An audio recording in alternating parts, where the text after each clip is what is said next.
Hello and welcome to Asking for a Trend. I'm Josh Lipton, and for the next half hour, we are breaking down the trends of today that'll move stocks tomorrow.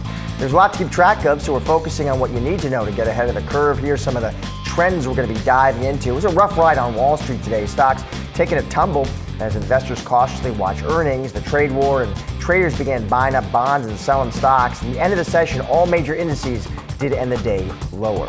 And some of the big food brands that generations have grown up on may be under pressure by new consumer habits and pricing. We're giving you the best playbook on big food.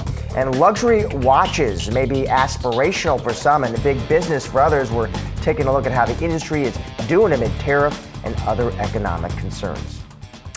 Well, big food feeling the pressure as consumers push back on higher prices, forcing names in the space to roll back price hikes. We're navigating how to play the sector with the Yahoo Finance playbook. And joining me now is Robert Moscow, Managing Director at TD Cowen. Robert, it's good to see you. So one trend that's interesting, Robert, in your universe, these food companies, years of price hikes, Robert, and now we do see some recalibration there. Just talk to us about that trend, Robert, and where you think we are in sort of the adjustment cycle there.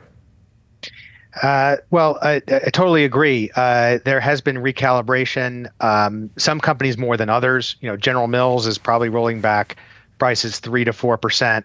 I think more companies are going to have to do this. I've like Frito-Lay in salty snacks probably hasn't done it enough to re-engage consumers. So and it's not an easy road either. When you lower your prices, you don't necessarily get the snapback in volume that you would expect.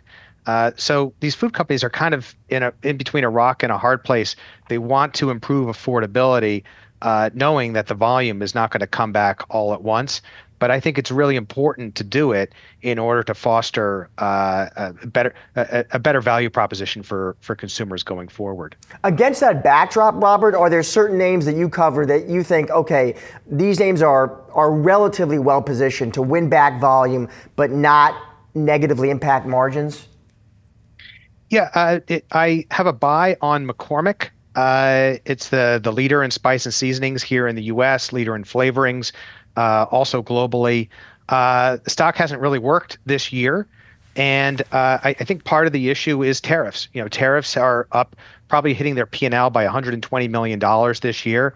They've been very, very careful not to raise prices too high and ruin their value proposition by trying to price all of this inflation right away.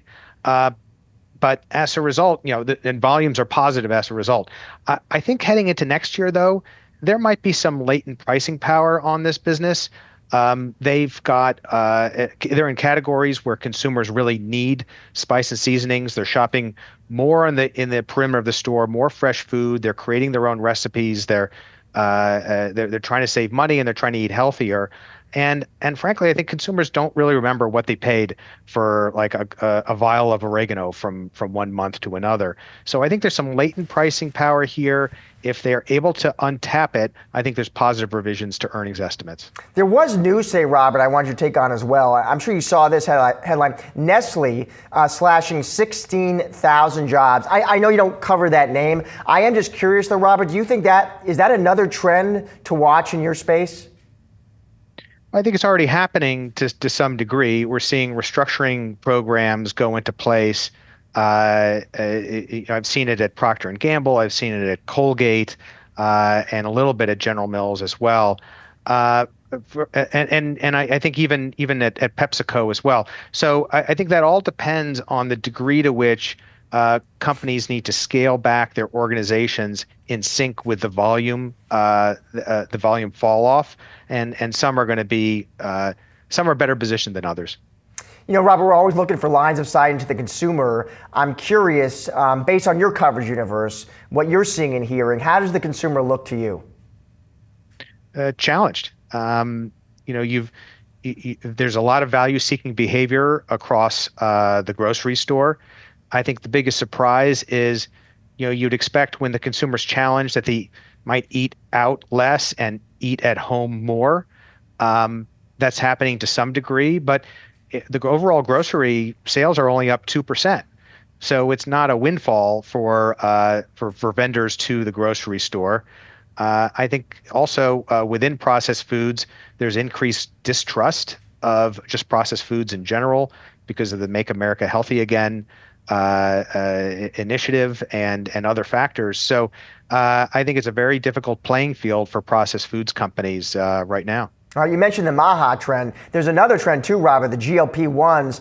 The companies you cover, how have they been adapting their portfolios, adjusting to those new medicines?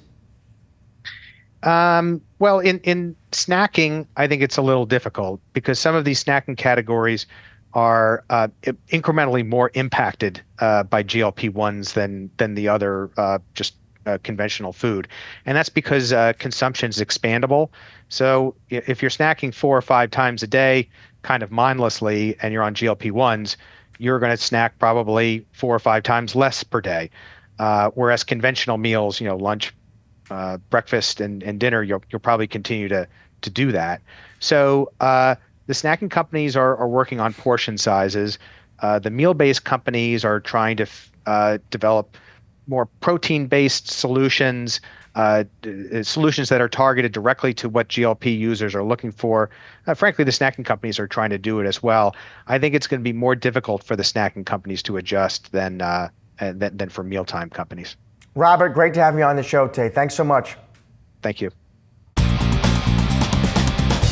U.S. stocks closing lower as regional bank worries hit markets. Jared Blikre joining us now with the trading day takeaways. Jared. Thank you. And let's start off with those banks. My first item is banks spook stocks. And that was where the trouble was this morning. A couple regional bank players' earnings announcements. We got a bunch of them this week. They happened to disclose some fraud. And I believe they were both on the same issuer. There are some other issues one was with an auto subprime lender recently. And you put them together. You have maybe 4 or 5 of these things, and maybe there's trouble, there's a little bit of smoke, but certainly not a panic. And you can see that in the Dow here. We're only down about 0.6%, NASDAQ down 0.5%, S&P 500 similarly. But what gets interesting is when you take a look at the Russell 2000, that was down 2%, and another small cap index I like to track, the S&P 600, down quite a bit less than that, only 1.25%. The difference between these two indexes, Russell 2000 has unprofitable companies in it, S&P 600 does not. And so you put that together with the trouble in the regional banks, and this is our sector heat map, by the way. This is for large caps, XLF down almost 3%, but let me get to this. Here we go, here are regional banks, and you see a lot of dark red here, and some of the key players, Zion was down, 13%, WAL, that's Western Alliance, down 10, 11%, and so this might be a one-off, but I think there's a couple things that kind of come together now, and for that, we're going to take a look at some other markets. Yeah, I wanted to ask you, did you see this bleed into other markets? Exactly. Yeah. So if we take a look at the VIX and also rates, that helps complete the picture here. So first off, let's take a look at the VIX. And if you'll recall, last Friday, we had a little bit of a scare with respect to China and tariffs, and we saw the VIX jump up to 20. And you can see clearly right now it's at 25, so that's higher. Let me just go back 10 days and show you. This is what happened last Friday, right in here. And what I was noting all week is that the VIX was not coming back down. The VIX is really an institutional play. It's 30-day options in the S&P 500. This is not where the retail players dance. This is an institutional large player thing. And so what they were saying is there might be some more trouble out there. So we're going to stay a little bit less risk or more risk averse than we would otherwise. So the market was primed. You put that together with the fact that we are in October. That's when we see these seasonal VIX spikes. We have seen a lot of crashes historically. Doesn't mean that we have to get a crash this time around, but again, the market was primed. Then you have the 10-year T-note yield down 7 basis points. So that means yesterday it was at 4.05%. Let's take a look at a 1-year chart. What we see is that currently we are now at the lowest levels in about a year. And in fact, you'd have to go back to last October, September, before Trump was elected to find lower rates. And if we show the 2-year, that's indeed what we find. And what happened last September was the Fed started cutting rates. And so when they did that, everybody was scared because the long end shot up after after that. Trump got elected, and then it shot up even more to above 5%. So everybody was worried about long-term rates. Well, now we've got a kind of a flip of the situation where falling rates is suggesting to people, well, maybe there's a little recession risk. Gets back to that canary in the coal mine. So put it all together, there's a little bit of smoke here, but not a blazing fire. Did we see an impact on crypto today? Oh, you bet. Just a little bit. And it's interesting, great timing, because I just did a hit on Bitcoin seasonality this morning and how bullish it is this exact time of year. And so, of course, Bitcoin falls, but it is now at the Rubicon. And what's the Rubicon? That is the lower end of its current trading range going back about 3 months. And so let's get a Bitcoin chart up here. There we go. This is 2 years. Let me just dial this down to 6 months. And you can see here over the last 3 months, I've been saying this just about every day too, Bitcoin has been in a trading range. It pokes above sometimes, it pokes below sometimes, lots of fake out in Bitcoin. But the bottom line is 108 to 125 was my current range. So you'll note we are just below that right now. What I'd like to see here is maybe a little bit more dip. We could go as low as 105,000, but then I want to see it quickly rise back up and start rallying. So by Monday, I want to see Bitcoin at 110 ideally, even if it goes down to as low as 105. So put it all together, we have a little bit of risk off bleeding into not only stocks and other markets, but also crypto, and that's what we're seeing right here. So Bitcoin's kind of at that big inflection point. Finally, you mentioned how bonds rose. Gold did too today, by the way. Gold. I mean, what do we say about gold here? Let me put the year to date on so we can see up 63%, 4,300. I mean, I remember just a month ago we were talking about, what was that, 3,500? What's interesting about gold is that gold volatility rises with gold. So here's the gold VIX, and yes, there is a gold VIX. It has just exploded over the last month. So the gold rally, I'm going to go back to gold futures, getting a little bit extended. I think it's even more extended than it was in 1980, and that was a huge run. So wouldn't be surprised if it pauses, but you don't want to call the top in a parabolically oriented asset like this. All right, thank you, buddy. You Appreciate it. It's Watch Week in New York, where enthusiasts and industry leaders, they're gathering. But where does the luxury watch industry stand right now? My colleague Pras from Iranian joins us now with Patrick Pruniaux, Ulysse Nardin, Chairman and CEO. Welcome to you both. Patrick, I'll start with you. So it's New York Watch Week. You just debuted a new watch. Walk us through it. Yeah, we launched yesterday a new Freak. So the Freak is one of the iconic watch of the year. The Freak? Yeah, the Freak. That's how it's called. Now, why the Freak, Patrick? Because we reinvented the old watch 25 years ago. It's actually one of the watch that set the tone for contemporary watchmaking 25 years ago. And we launched a new one, double oscillator. So it's a mix of different technologies that are very unique. And it's probably the most complicated time-only watch in the world. So Patrick, we're seeing the watch right now. I was enamored with the watch because of the fact that it has this movement that actually moves around the watch and tells time. Really a unique type of situation. But you guys took the time to reveal the watch in the U.S., right? And it's a global release, but in the U.S. is where you are right now for Watch Week. Talking about that U.S. market and why it's so important to your brand. All right, it's our number one market, and it's very important for not only for Ulysse Nardin, but also for the watch industry. It's a very dynamic market. We've seen a growing number of watch collectors in the U.S. And this has been expanding, especially since COVID. The level of education on watches is tremendous here in the U.S. And there is a very strong appetite for independent brands, for brands that are not only mass luxury brands, and brands like Ulysse Nardin. When you think about the luxury watch market right now, Patrick, broad strokes, you have great line of sight. How healthy, how strong and resilient does it feel to you? I mean, first of all, when you look at that market, it's been growing significantly. The growth rate has been significant for a couple of decades now. And it continues, and I think it will continue. It will go through cycle. Why are you so confident, Patrick? Because I think the watch itself is an object which is extremely contemporary. You actually carry not only a piece of craftsmanship, but it's a mix of emotion and technical things that you can carry with you all over, all the time. And it's timelessness and the genuineness of an ideology timepiece is actually very, it's exactly what the consumer expects today. You can travel with it. You cannot travel with your car. So it brings you not only something you love, but also status at the same time. And it also shows who you are and what your tastes are. So in the U.S. market, I got to bring up the T word, tariffs. Is your biggest market. You have a range of watches from a few $1,000s right up to a couple $100,000. Talk to us about the effect of tariffs on your business and what that can mean for a consumer. Like how much are they going to pay more for a watch, let's say? Well, let's say overall, I mean, first the company, Ulysse Nardin, has been existing for almost 2 centuries. So we've been, as you can guess, through many cycles, and obviously we've seen some tariffs that increase or decrease. So I don't think it's going to impact massively our business overall, not only Ulysse Nardin, but I think the watch industry.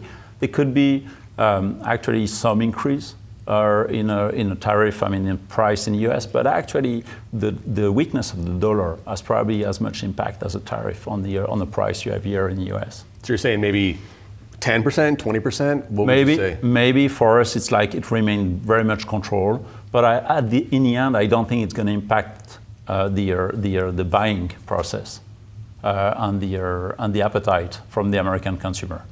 Who, Patrick, is your average customer right now? What's the average demo? Yeah. And I'm curious whether has that evolved at all over time? It has evolved very significantly over the last 10 years. Probably the average age of our buyers went down almost 20 years in the last 10 years. So it's very significant. What explains that? That's interesting. It's first, the concept of I'm having a watch of a lifetime that I'm going to keep is evolving. I mean, I think consumer watch enthusiasts, especially the one that come to brand like Ulysse Nardin, are much more dynamic. They buy a watch, they buy another one. Some would trade, some will keep their watch, but they evolve very rapidly. And as I said, I mean, there is also a growing appetite for different brands. They want to discover. They start sometime with the Apple Watch, let's say, in a consumer journey, then go to mass luxury brands, and then they go to IRG. That's where we welcome them. And I think this is really shaping the watch industry in general, globally, but also in the US. You know, you mentioned the Apple Watch, and I know you were at Apple during that time.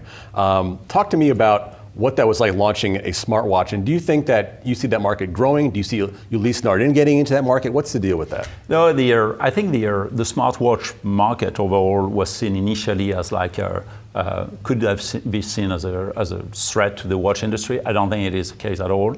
I think it actually contributed to bring some consumer to wear a watch again, and to get something on their left or right wrist. And then little by little, they got more interest in different type of watches. And today, we see them collecting more watches. So the Apple Watch, I think, contributed to even the growth of the IRG market. Patrick, I got to ask, you're wearing that new watch right now, yeah, which is beautiful. I want that watch. How much is it going to cost me, Patrick? This is going to cost you around $850,000. Yeah. That sounds like a deal. Yeah. Yeah, it's mine. It's almost sold out, so you have to order now. That's one of 50, right? It's one of 50. But I heard that. Can you show the camera? Yeah, sure. So I had heard that it starts at around 200,000 US, yeah, right? And then this is obviously a special edition with more different types of metals. And I know we've been talking about metal prices, precious metal prices going up, right? That's I think that's part of your business too. Yeah, well, I mean, in that case, you know what's very interesting? In the past, a luxury watch was actually a watch where you would have like gold and precious material.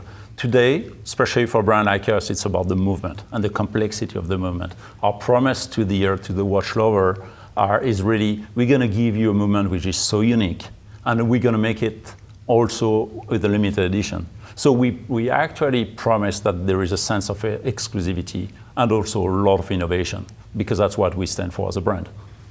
Patrick, it's a beautiful watch. Thank you so much for coming on the show today. Appreciate it. Thank you for welcoming me. And that is a wrap on today's Ask for a Trend. Be sure to come back tomorrow at 4:30 p.m. Eastern for all of the latest market moving stories affecting your wallet.